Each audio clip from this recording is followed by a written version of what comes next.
22 नवंबर को मैंने शेयर खरीदे 2024 में, 1 नवंबर को खरीदे थे, 25 अक्टूबर के आसपास भी शेयर खरीदे थे। इसमें थोड़ा जो ध्यान देने की बात है वो क्या है कि 2024 में बैंक ने कुछ लॉस दिखाया था, ऐसा दोबारा ना हो इस चीज का अपने को मॉनिटर करना जरूरी है कि यहाँ पर एक तो FI इंक्रीजमेंट है और DIS भी इंक्रीजमेंट देखने को मिल रहा है। यानी कि यहाँ पर फॉरेन वाले और इंडिया के जो इन्वेस्टर बिग इन्वेस्टर वो इंटरेस्टेड है मार्केट को ऊपर ले जाने के लिए। हाँ जी, तो मित्रों कैसे हो आप सभी। वीडियो का टाइटल देखकर तो आप सभी समझ गए होंगे कि आज हम बात करने वाले हैं पंजाब नेशनल बैंक की, जहाँ पर मैं आज आपको बताने वाला हूँ वो भी आसान भाषा में कंपनी का फंडामेंटल, कंपनी की टेक्निकल और कंपनी का फ्यूचर व्यू, यानी कंपनी भविष्य में क्या कर सकती है, कितना ऊपर जा सकती है, इसके बारे में भी बताऊंगा। ये वीडियो उन सभी के लिए होने वाली है जो मार्केट में इन्वेस्ट तो करना चाहते हैं लेकिन उनको फंडामेंटल का F और टेक्निकल का T भी नहीं आता। लेकिन अगर आपको आता है तो ये वीडियो आप भी देख सकती हो, क्योंकि ये वीडियो देखने के बाद आप भी बोलोगे कि इतनी आसानी से हमें कोई कैसे समझा सकता है किसी भी कंपनी के बारे में। तो चलिए वीडियो को शुरू करते हैं, लेकिन उससे पहले मैं आपको बता दूं कि हम पहले बात करेंगे फंडामेंटल की, क्योंकि फंडामेंटली हमें बताता है कंपनी की ओवरऑल कंडीशन। अगर मैं आपको पहले बता दूं टेक्निकल और कह दूं कि आप यहाँ पर एंट्री कर लो तो आप एंट्री तो कर लोगे, लेकिन आपके दिमाग में ये सवाल उठेगा कि कब तक होल्ड करना है, किस रीजन से होल्ड करना है और कहाँ तक अपने को होल्ड करना है। तो इन सभी सवालों के जवाब मिलेंगे आपको फंडामेंटल में, इसलिए मैं आपको पहले फंडामेंटल बता देता हूँ ताकि आपको कंफ्यूजन क्लियर हो जाए। और उसके बाद हम बात करेंगे टेक्निकल की कि टेक्निकल में हमें कहाँ पर एंट्री लेनी है, कहाँ तक होल्ड करना है, कितने टारगेट तक अपने को होल्ड करके रखना है। इसके साथ ही मैं आपको जो मैंने शेयर परचेज किए हैं उनके बारे में भी डिटेल्स दूंगा कि मैंने कब से होल्ड कर रहा है और कितना होल्ड कर रहा हूँ और कहाँ तक मैं इसको होल्ड करने वाला हूँ। तो चलिए वीडियो को शुरू करते हैं दोस्तों फंडामेंटल के साथ। तो यहाँ पर हम फंडामेंटल देखने के लिए यूज करने वाले हैं स्कैनर वेबसाइट, जहाँ पर हम केवल शेयर होल्डिंग पैटर्न ही देखेंगे और अदर्स एनालिसिस के लिए हम यूज करेंगे एक PDF फाइल जो कि हमारे हिसाब से बनाई गई है। तो चलो चलते हैं स्कैनर वेबसाइट पर और करते हैं वहाँ पर शेयर होल्डिंग पैटर्न का एनालिसिस। तो यहाँ पर हम सर्च कर लेते हैं पंजाब नेशनल बैंक यानी कि PNB, और यहाँ पर आ चुका है पंजाब नेशनल बैंक। यहाँ पर हम करेंगे केवल क्या शेयर होल्डिंग पैटर्न की एनालिसिस के शेयर होल्डिंग पैटर्न किस तरीके से चल रहा है, फिर उसके बाद हम करेंगे अदर्स एनालिसिस जो कि PDF फाइल में करने वाले हैं। और यहाँ पर मैं आपको बता दूं कि हम केवल यूज़ करने वाले हैं लास्ट 5 ईयर्स का डाटा, इसे ज़्यादा हम यूज़ नहीं करेंगे क्योंकि लास्ट 5 ईयर का डाटा हमें बता देता है कि कंपनी की कंडीशन क्या चल रही है। जैसा कि देखा जाए तो हम करने वाले हैं 25, 24, 23, 22 और 21, यानी कि यहाँ पर 5 साल का डाटा इसको हम यूज़ करने वाले हैं और देखने वाले हैं कि कंपनी की क्या कंडीशन चल रही है शेयर होल्डिंग पैटर्न के बेसिस पर। यानी कि कोर प्रमोटर्स इसमें इंटरेस्टेड है, FI DI का क्या कंडीशन है, DI की क्या कंडीशन है, पब्लिक क्या चाहती है, इन सभी के अपन एनालिसिस कर लेते हैं, जिससे हमें पता चल जाएगा कि कंपनी में कौन कौन इंटरेस्टेड है, कौन इंटरेस्टेड नहीं है लॉन्ग टर्म के बेसिस पर। तो देखा जाए तो 2021 में हम बात कर लेते हैं तो क्या थी कंडीशन 76.87 थी। उसके बाद 2022 में क्या हुआ 73 रह गई, यानी कि ऑलमोस्ट इसने यानी प्रमोटर्स ने 3% के शेयर सेल कर दिए। ये किसको किए वो हम देखते हैं आगे। उससे पहले FI का डाटा चेक करते हैं तो क्या है यहाँ पर ऑलमोस्ट 3% के आसपास यानी 2.94% के आसपास शेयर खरीदे हैं इन्होंने, जो कि इन्होंने भी सेल किए हैं। और यहाँ पर कितने बच चुके हैं अभी 1.36% बच चुके हैं। कब बचे 22 को। और अगर DI की बात की जाए तो DI ने यहाँ पर शेयर कर दिए, यानी कि यहाँ पर किसने बेचे हैं, यहाँ पर बेचे हैं एक तो प्रमोटर्स ने और FI ने। खरीदे किसने DI ने खरीदे, यानी कि इंडियन गवर्नमेंट ने इन शेयर को खरीदा, यानी कि इंडिया के जो इन्वेस्टर है बिग इन्वेस्टर जैसे कि LIC हो गई और भी ऐसे अदर्स फंड है जो शेयर खरीदते उन्होंने शेयर खरीदे। इसके अलावा पब्लिक ने भी यहाँ पर शेयर खरीदने में इंटरेस्टेड रखा है, यानी कि पब्लिक का भी विश्वास है कंपनी ऊपर जा सकती है। उसके बाद बात करते हैं 2023 की। तो 2023 में क्या हुआ है कि प्रमोटर्स तो स्टेबल थे और यहाँ पर बढ़ा है FI का डाटा, यानी कि यहाँ पर 1.36 था तो यहाँ पर हो चुका है 2023 में 1.71% हो चुका है। और DI की बात की जाए तो कितना हुआ है 11.60 से बढ़कर 13.53 हो गए। यानी कि जो शेयर खरीदे हैं DI ने, ये किससे खरीदे हैं, ये खरीदे हैं पब्लिक से, यानी पब्लिक ने शेयर की सेल किए और यहाँ पर DI ने खरीद लिए। और अगर बात करते हैं 2024 की, 2024 में क्या है कि प्रमोटर तो स्टेबल है, यानी कि जो कि जरिए यानी कि जो 73% थे उतने ही यहाँ पर है। लेकिन यहाँ पर एक चेंजेस देखने को मिला है, क्या मिला है कि FII की जो डाटा था 1.7% वो बढ़कर कितना हो गया 4.82%। इन्होंने शेयर कहाँ से परचेज किए हैं, इन्होंने परचेज किए हैं तो DI से परचेज किए, यानी कि 1% के आसपास DI से खरीदे हैं। और 11.61% जो पब्लिक के पास थे वहाँ से इन्होंने शेयर कर दिए और पब्लिक के पास कितने बच चुके हैं अब 9.67% शेयर ही बच चुके हैं। और अगर बात करते हैं 2025 की, 2025 में क्या हुआ है कि प्रमोटर्स ने शेयर को सेल किया है 3% के अप्रॉक्स और यहाँ पर DFI ने इंक्रीजमेंट दिखाया है और DII ने भी इंक्रीजमेंट दिखाया है, लेकिन यहाँ पर पब्लिक ने थोड़े बहुत शेयर सेल किए हैं। तो यहाँ पर हमें पता चल रहा है कि यहाँ पर कौन इंटरेस्टेड है, FI और DI दोनों इंटरेस्टेड है मार्केट ऊपर ले जाने के लिए। अब इसका अगर मैं ओवरऑल डाटा बताऊँ आपको कि ओवरऑल कहना क्या चाहते हैं यहाँ पर, तो यहाँ पर ओवरऑल कंडीशन में बताऊँ आपको तो क्या है कि यहाँ पर एक तो FI इंक्रीजमेंट है और DIS भी इंक्रीजमेंट देखने को मिल रहा है, यानी कि यहाँ पर फॉरेन वाले और इंडिया के जो इन्वेस्टर है, बिग इन्वेस्टर, वो इंटरेस्टेड है मार्केट को ऊपर ले जाने के लिए, और जो प्रमोटर्स है वो भी स्ट्रॉन्ग है, क्योंकि यहाँ पर ये शेयर जितने भी हैं ये सब गवर्नमेंट के पास ही है और यहाँ पर कंपनी को गवर्नमेंट ही चला रही है, इसे हमें पता चल रहा है। तो यहाँ पर हो चुकी है हमारी काय की एनालिसिस, शेयर होल्डिंग पैटर्न की एनालिसिस। अब चलते हैं अपन PDF फाइल पर और देखते हैं कि PDF फाइल में किस डाटा को हम चेक करने वाले हैं, जहाँ पर मैं आप सभी को बेसिक से बताने वाला हूँ कि किस तरीके से हमें किस डाटा को चेक करना होता है। तो कर लेते हैं अपन यहाँ पर ऐड, ये हो गया पंजाब नेशनल बैंक। तो यहाँ पर हम करने वाले हैं सबसे पहले रेशो की एनालिसिस, की कंपनी के रेशो किस तरीके से हमें बताते हैं कि कंपनी किस तरीके से चल रही है, कंपनी के पास पैसा है या नहीं है, कंपनी की बुक वैल्यू क्या है, इन सभी के बारे में हम पहले चेक कर लेते हैं, उसके बाद हम आगे चलेंगे। तो सबसे पहले हम देखते हैं मार्केट कैप। कंपनी की मार्केट कैप कितनी है, मार्केट कैप है 1,27,399.28 करोड़ कंपनी की मार्केट कैप है। ये एक सूटेबल है मार्केट कैप है इन इंडस्ट्री के बेसिस पर, क्योंकि इसके जो पीयर्स है उनकी अगर आप मार्केट कैप देखोगे तब आपको पता चलेगा कि इतनी मार्केट कैप एक नॉर्मल सी बात है इन इंडस्ट्री के लिए। इसके बाद अपन चेक करते हैं CASA। इसका मतलब होता है current account and saving account. मतलब इसका जो तात्पर्य है वो ये है कि अगर कंपनी के पास जो पैसा आ रहा है वो कहाँ से आ रहा है, कंपनी के पास पैसा आ रहा है जो सेविंग अकाउंट है और करंट अकाउंट के पास पैसा पड़ा है, उनसे जो इंटरेस्ट मिल रहा है कंपनी को, मतलब बैंक को जो इंटरेस्ट मिल रहा है वो कितना मिल रहा है, 36.52% के आसपास कंपनी को इंटरेस्ट मिल रहा है। यानी कि कंपनी इतना प्रॉफिट जनरेट कर रही है सेविंग और करंट अकाउंट के पैसे पर, यानी कि वो पैसा किसी और को लोन में दे रही है और लोन से इंटरेस्ट जनरेट कर रही है, तो वहां से कंपनी के पास पैसा आ रहा है। तो इससे हमें पता चलता है कि कंपनी अच्छा खासा प्रॉफिट जनरेट कर रही है, लेकिन ये जितना ज्यादा होता है अच्छी बात होती है किसी भी कंपनी के लिए। उसके बाद बात करते हैं नंबर ऑफ शेयर की। तो कंपनी ने यहाँ पर कितने शेयर इशू किए हैं पब्लिक को, 1149.29 करोड़ शेयर इशू कर रखे हैं कंपनी ने पब्लिक को। पी रेशो की बात की जाए तो कंपनी का पी रेशो 6.89 के आसपास कंपनी का पी रेशो, जो कि काफी सस्ता है, लेकिन ठीक है चलो इतना अपन मैनेज कर सकते हैं। पीबी रेशो 1.02 है। इससे हमें पता चलता है कि कंपनी की जो एसेट्स है उसका मार्केट में क्या वैल्यू है। फेस वैल्यू की बात की जाए, जो कि आप सभी को पता है कि फेस वैल्यू कहाँ पर यूज होती है, ज्यादातर डिविडेंड के बेसिस पर यूज होती है। उसके बाद डिविडेंड देखा जाए तो डिविडेंड भी ठीक ठाक ही। और अगर बुक वैल्यू की बात की जाए तो बुक वैल्यू काफी शानदार देखने को मिल रहा है इस कंपनी का अपने को। अगर आपको इसका मतलब नहीं पता तो आप मुझे कमेंट सेक्शन में पूछ सकते हो, इसका मैं डिटेल्स में आप सबको बताऊंगा कि बुक वैल्यू का एक्चुअल में मतलब क्या होता है, अगर आप पूछते हो तो, वरना फिर इसको मैं अवॉइड कर दूंगा, क्योंकि बुक वैल्यू ही हमें बताती है कि कंपनी में कितना एसेट्स अवेलेबल है, कब कंपनी बर्बाद होगी और बर्बाद होने के बाद अपने को पैसा कितना मिलने वाला है या कितना नहीं मिलने वाला है, वो हमें यहाँ पर पता चलेगा बुक वैल्यू में। और अगर हम बात करते नेट इंटरेस्ट इनकम की, तो यहाँ पता चला कि कंपनी की नेट इंटरेस्ट इनकम बहुत ही अच्छी है। उसके बाद कॉस्ट ऑफ इनकम की बात करें जो 54.48 है, इससे हमें पता चलता है कि कंपनी की लागत पर कितना पैसा आ रहा है। उसके बाद है प्रमोटर्स होल्डिंग, जो कि हम अभी चेक कर चुके हैं। उसके बाद बात करते हैं EPS की, यानी कि अर्निंग पर शेयर, जो कि 16 है, जो कि एक काफी अच्छा साइन है। उसके बाद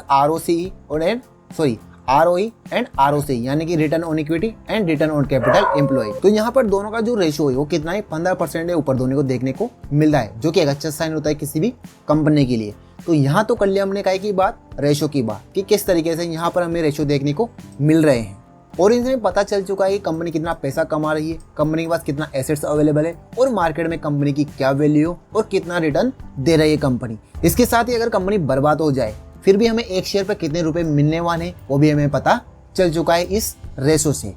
अब हम बात करेंगे कैश फ्लो की, क्योंकि कैश फ्लो ही हमें बताता है कि कंपनी के पास जो पैसा है वो कंपनी उन पैसों का क्या कर रही है, कंपनी पैसों से पैसा बना रही है या फिर नहीं बना रही है, कहाँ पर इन्वेस्ट कर रही है, कहाँ पर इन्वेस्ट नहीं कर रही है, मतलब ओवरऑल सब हमें पैसों से पता चल जाएगा कि कंपनी का जो कैश फ्लो है उससे हमें पता चल जाएगा कंपनी का जो ओवरऑल कंडीशन है वो किस तरीके से देखने को मिलेगा। तो उसको हम चेक कर लेते हैं। उसके लिए सबसे पहले इसको मैं करूँगा ड्यूअल में, यानी कि यहाँ पर हमें क्लियर समझ आए कि किस तरीके से कंपनी के पास पैसा आ रहा है नहीं आ रहा है उस सभी के बारे में, क्योंकि यहाँ पर मैंने इसको एक इंसाइट बनाया हुआ है ताकि हमें पता चल सके कि कंपनी के पास जो पैसा है वो किस तरीके से देखने को मिल रहा है। क्योंकि इस डाटा से हमें ज़्यादा कुछ पता नहीं चलेगा, लेकिन जो ये डाटा मैंने बनाया है इससे हमें सब कुछ पता चल जाएगा कंपनी का जो ऑपरेटिंग कैश फ्लो है, investing cash flow, financial cash flow, net cash flow and closing cash के बारे में पूरी डिटेल्स पता चल जाएगी कंपनी का पैसा किस तरीके से देखने को मिल रहा है। तो चलो बात करते हैं सबसे पहले अपन का है कि ऑपरेटिंग कैश फ्लो की, इससे हमें पता चलेगा कि कंपनी ने पैसा कमाया है या फिर नहीं कमाया है। तो चलो देखते हैं क्या है। तो कंपनी ने यहाँ पर 2021 से 2023 तक अच्छा खासा पैसा बनाया है, जो कि आप सभी यहाँ पर देख सकते हैं। ऑपरेटिंग कैश फ्लो 2021, 22 एंड 23 तक अच्छा खासा पैसा बनाया है कंपनी ने। इसके बाद जो 2024 में थोड़ी बहुत दिक्कत आई थी, जहाँ पर 27,939 करोड़ का लॉस हुआ। शायद वहाँ पर एनपीए बढ़ गया होगा, यानी कंपनी ने जिनको लोन दिया था उन्होंने लोन नहीं चुकाया होगा, इस वजह से यहाँ पर हमें लॉस देखने को मिला है। कितना मिला है? 27,939 करोड़ के आसपास यहाँ पर लॉस देखने को मिला है। लेकिन जो 2025 में फिर से रिकवरी आई, जहाँ पर 22,075 यानी कि 22,075 करोड़ रुपए कमाया है कंपनी ने, जो कि अच्छा साइन है। मतलब कंपनी ओवरऑल पॉजिटिव है, यहाँ पर इससे हमें पता चल रहा है। और अगर हम इन्वेस्टिंग की बात की जाए कि बैंक ने इन्वेस्टिंग से कितना पैसा कमाया या फिर नहीं कमाया, अपन देखते हैं। कंपनी हर साल 700 से 1500 करोड़ का पैसा इन्वेस्ट किया है, जैसे कि ब्रांचेस में, आईटी सिस्टम में या फिर न्यू बिजनेस में कंपनी ने पैसा इन्वेस्ट किया है, जो कि आप सभी यहाँ पर देख सकते हो कंपनी कितने साल में कितना इन्वेस्ट किया है। अगर आने वाले समय में इन इन्वेस्ट से अगर पैसा जनरेट होता है तो शायद हमें भी अच्छा खासा प्रॉफिट देखने को मिल सकता है कंपनी में। उसके बाद बात करते हैं फाइनेंशियल केस की, यानी कि बैंक ने लोन लिया या फिर चुका है, इसके बारे में यहाँ पर देखने को मिलेगा। तो यहाँ पर देखने को मिल रहा है अपने को क्या कि कभी पैसा राइज किया है कंपनी ने लोन या बॉन्ड्स का, कभी चुकाया, यानी कभी तो चुकाया और कभी कंपनी ने लोन राइज किया है। और 2025 में कंपनी ने 1338 करोड़ का आउटफ्लो दिखाया है, यानी कि यहाँ पर पता चला है कंपनी ने लोन चुकाया है, यानी लोन रिपेमेंट किया है, जो कि आप सभी यहाँ पर देख सकते हो कि कंपनी ने यहाँ पर कितना किया है, 1138 करोड़ का लोन चुकाया है। और यहाँ पर ज़्यादातर कंपनी ने लोन लिया ही देखने को मिल रहा है अपने को। उसके बाद बात करते हैं कैश में कितना पैसा बचा हुआ है कंपनी का, यानी क्लोजिंग बैलेंस कितना है। तो 2021 में कंपनी के पास कितना था? 1.11 लाख करोड़ रुपए कंपनी के पास थे। 2024 में क्या हुआ कि कंपनी का 1.27 लाख करोड़ रुपए तक रह गया था। लेकिन 2024 में कंपनी के पास थोड़ा कम हुआ था, यानी कितना हुआ था? 1.31 लाख करोड़ रुपए। लेकिन जो 2025 में फिर से कंपनी ने अच्छा खासा प्रॉफिट जनरेट किया, यानी कंपनी के पास अच्छा खासा पैसा पड़ा हुआ है। कितना है? 1.51 लाख करोड़ रुपए कंपनी के पास पड़े हुए हैं। तो यहाँ तक आप सभी समझ गए होंगे कि कंपनी का जो ओवरऑल कंडीशन है क्या देखने को मिल रही है, यानी कंपनी के पास जो ऑपरेटिंग कैश फ्लो है, कंपनी ने पैसा कमाया नहीं कमाया, जो कि आप सभी को यहाँ पर पता चल गया होगा। इन्वेस्टिंग से कंपनी क्या कर रही है, पैसा कमा रही है नहीं कमा रही है, यहाँ पर देखने को मिल गया होगा। आप फाइनेंशियल केस की बात की जाए तो कंपनी की फाइनेंशियल कंडीशन किस तरीके से चल रही है आपको यहाँ पर देखने को मिल गया होगा। और कंपनी के पास फिलहाल कितना पैसा पड़ा हुआ है वो आप यहाँ पर देखने को मिल गया होगा। तो ओवरऑल यहाँ पर केस की बात हो चुकी है अपनी। तो अब इसमें अपन देखने वाले हैं कि केस में कंपनी का क्या रोल रहने वाला है। मतलब ये कि जैसे कि मैं आप सबको बताऊं कि कंपनी में जो केस है उससे हमें क्या फायदा देखने को मिल सकता है, अपने लिए क्या पॉजिटिव बात हो सकती है। मतलब यहाँ पर मैंने दिया है कि इन्वेस्टर के लिए पॉजिटिव और नेगेटिव बात क्या हो सकती है केस के थ्रू। कंपनी के पास जो कितना पैसा पड़ा है ना, उससे अपने को क्या पॉजिटिव बात देखने को मिलेगी अपने लिए, कि अपने लिए क्या बेनिफिट है कंपनी के केस से, वो अपन यहाँ पर चेक कर लेते हैं। तो जैसे कि मैं आप सबको बताऊँ तो पॉजिटिव बात क्या है अपने लिए है बैंक पैसा कमा रही है। 2025 में वापस पॉजिटिव केस हुआ है, जो कि आपने अभी देखा होगा। केस रिजर्व स्ट्रॉन्ग है कंपनी के पास कितना पैसा पड़ा हुआ है? 1.51 लाख करोड़ रुपए पड़ा हुआ है कंपनी के पास। इन्वेस्टमेंट कंट्रोल है और स्पेंडिंग नहीं कर रही, यानी कंपनी लगातार स्टेप बाय स्टेप इन्वेस्टिंग कर रही है, जिसे हमें पता चला है कंपनी एक स्ट्रॉन्ग पॉजिटिव साइन हो गया। मतलब अपने हिसाब से देखा जाए तो कंपनी एक स्ट्रॉन्ग बन चुकी है अपने हिसाब से। तो ये तो हमारी पॉजिटिव बात है, कंपनी की पॉजिटिव बात क्या है केश फ्लो के बेसिस पर। और इसमें नेगेटिव बात क्या है, ये है कि कंपनी 2024 में कैश आउटफ्लो हुआ था, उसका रीजन अपने को समझना जरूरी होता है। हो सकता है वहाँ पर क्या हुआ, एक तो एनपीए बढ़ा हो या फिर वहाँ पर लोन की रिकवरी ना हुई हो। आगे देखना होगा अपने को कि पीएनबी कंसिस्टेंसी पैसा कमा रही है या फिर नहीं कमा रही। अगर कमाई कंपनी तो डेफिनेटली अपना जो शेयर है उसका प्राइस भी बढ़ेगा और अपने को भी प्रॉफिट होगा। तो एक अच्छा साइन होगा अपने लिए, क्या होगा, कंपनी पैसा कमाए। अगर नहीं कमाएगी तो शेयर की वैल्यू धीरे धीरे वापस कम हो जाएगी। जैसा कि आपने देखा होगा कंपनी की वैल्यू पहले कितनी थी, अप्रोक्स हो गई थी ज़्यादा से ज़्यादा 20 से 25 की अप्रोक्स कंपनी की वैल्यू हो गई थी।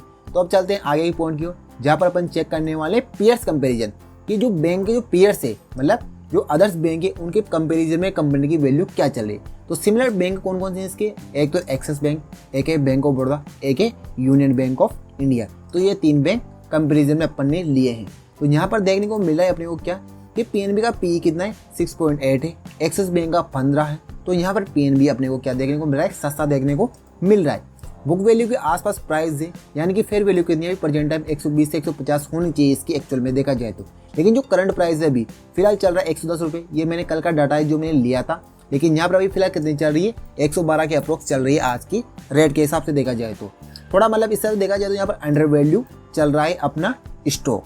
तो यहाँ पे पता चल गया कि ओवरऑल की जो पीयर्स है उनके कंपेरिजन में अपना जो स्टॉक है वो काफ़ी सस्ता देखने को मिल रहा है अपने को। तो यानी कि अपन यहाँ से परचेस करने का अच्छा साइन समझ सकते हैं, क्या कंपनी को अपन परचेस कर सकते हैं, सॉरी कंपनी को क्या अपने मतलब स्टॉक को अपन परचेस कर सकते हैं एक अच्छे लेवल पर। अपने को डाटा मिल चुका है यहाँ पर। अब अपन बात करेंगे समरी की। समरी से मतलब है कि कंपनी की ओवरऑल कंडीशन क्या देखने को मिल रही है।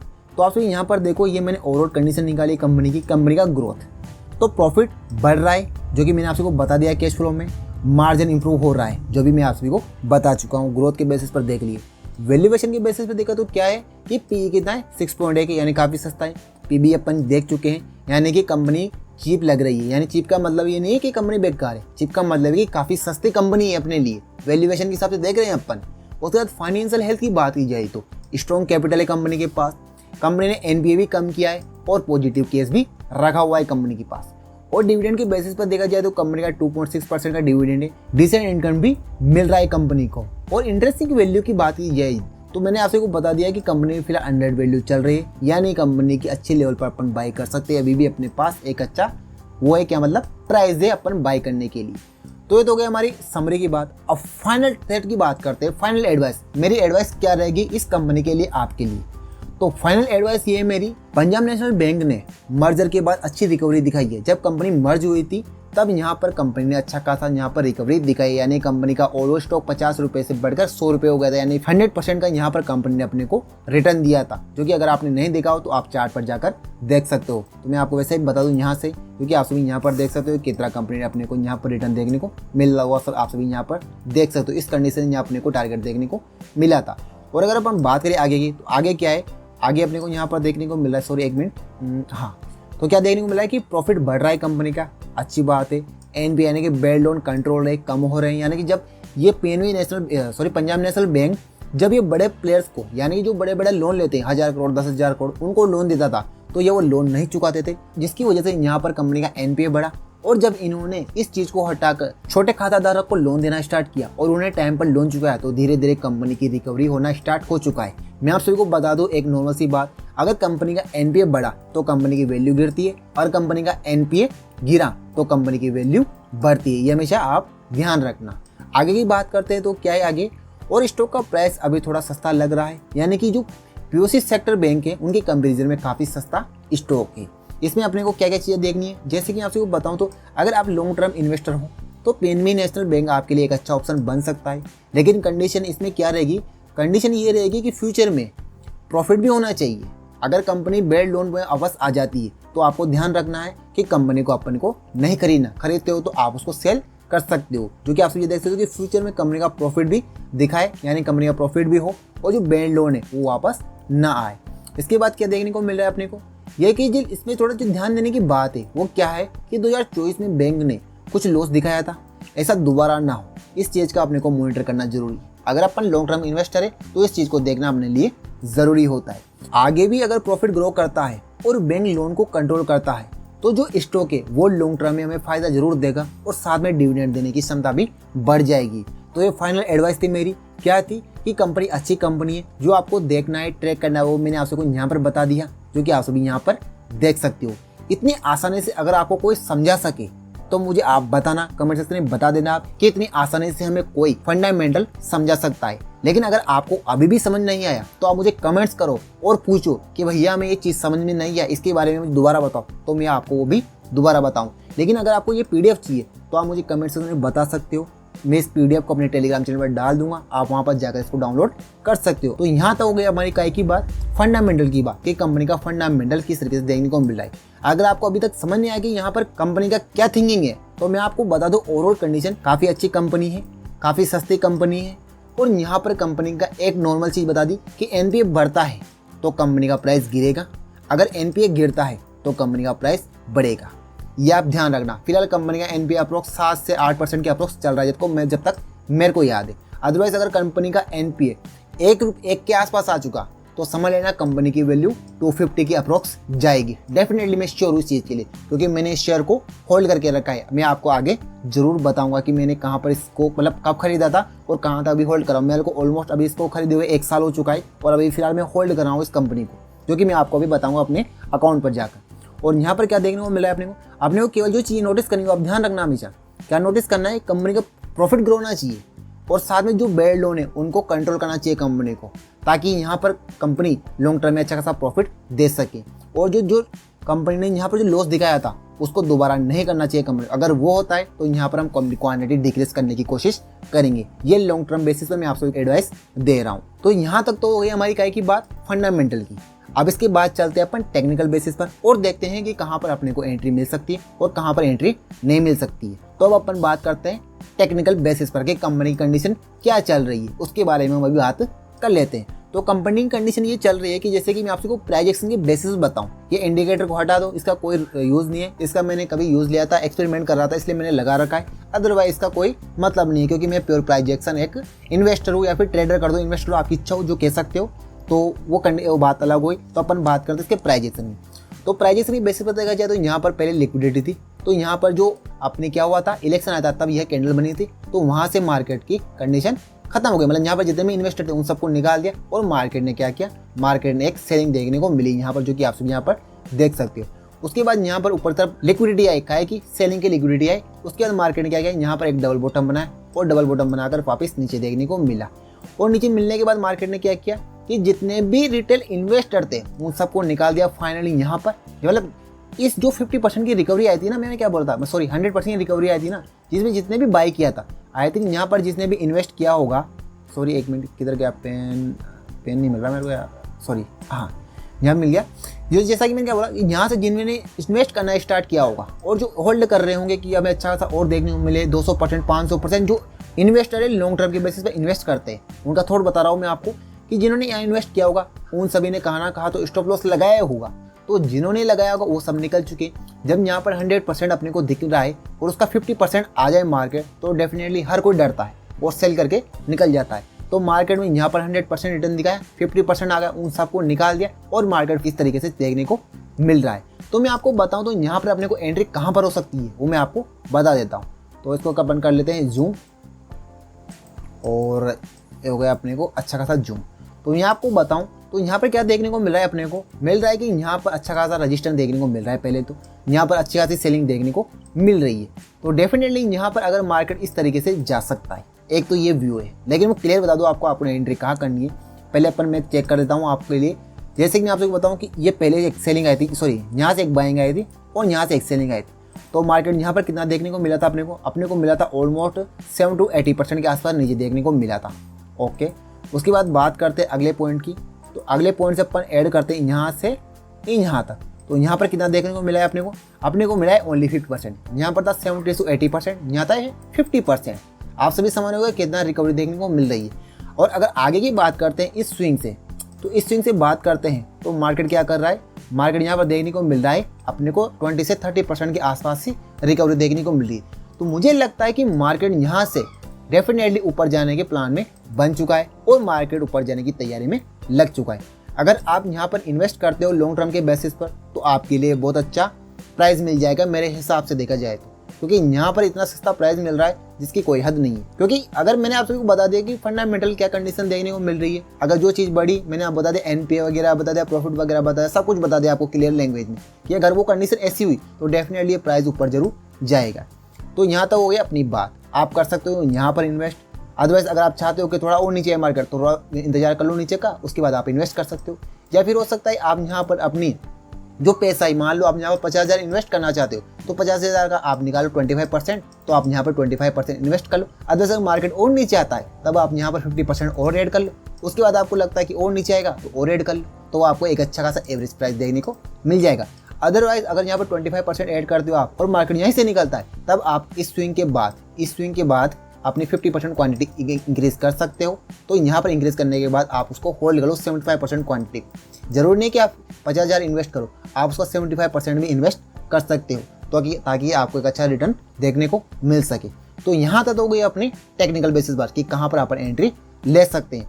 क्योंकि लिक्विडिटी फिलहाल यहाँ मैं आपको बताऊं तो इन स्विंगों के ऊपर देखने को मिलेगी अपने को। लिक्विडिटी यहाँ पर नीचे लिक्विडिटी खत्म हो चुकी है, क्योंकि इतना ऊपर जाने के बाद जब इतना आता है तो सब डर जाते हैं और सब निकल जाते हैं। लेकिन इतना ऊपर जाने के बाद इतना आता है ना, तब समझ जाना कि कुछ ना कुछ तो बचे हुए हैं। और जब यहाँ पर इस तरीके से देखने को मिलता है तो डेफिनेटली इस तरीके से देखने को जरूर मिल सकता है अपने को ये स्टॉक आने वाले समय में। तो यहाँ पर क्लियर करते हैं अपन टेक्निकल। अब बात करते हैं अपन होल्डिंग की, यानी कि जो मैंने शेयर खरीद रखे हैं उनको भी मैं आपको बता देता हूँ, ताकि आपका जो डाउट है वो क्लियर हो जाए कि भैया आप तो खरीदते नहीं हो, आप हमें बताते रहते हो, आपको आता कुछ नहीं है वगैरह वगैरह, ये सब बोलते हैं बहुत सारे पर्सन। तो मैं आपको क्लियर कर देता हूँ कि मैंने भी शेयर खरीद रखे हैं। तो कर लेता हूँ पहले मैं ऑन अपना। तो आ चुके हम अपने ज़ीरोधा अकाउंट पर, और आप सभी यहाँ पर देख सकते हो कि अपन चलते हैं पहले होल्डिंग में।